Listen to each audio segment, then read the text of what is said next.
I pretended to be my dad's ghost and may have inadvertently saved my brother's life. My dad died when I was 13 and my brother was 15. A few weeks or months after his death, I got this weird urge to pretend to be his ghost so that my mom and brother would feel comforted. My brother and I both had the same brand stereo, and so both of our remotes were interchangeable, and there was a crack between his door and frame that allowed me to control his stereo from outside the door with my remote. So I got the idea to tiptoe up to his door one night and play my dad's favorite song, Stand By Me by Benny King, on his stereo. I had gone into his room earlier that day to check the CD to see which number the track was, so I'd do it 3 or 4 times in a row and then go to bed.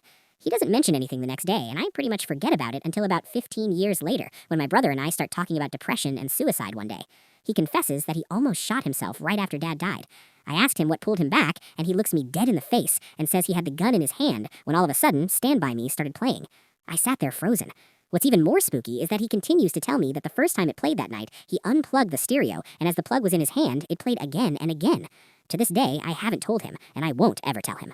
I did something similar with my mom, but this has already gotten way longer than I expected, so if it picks up traction, I can tell that story too if people want to hear it. Update. Mom story. Okay, so here's the story about my mom.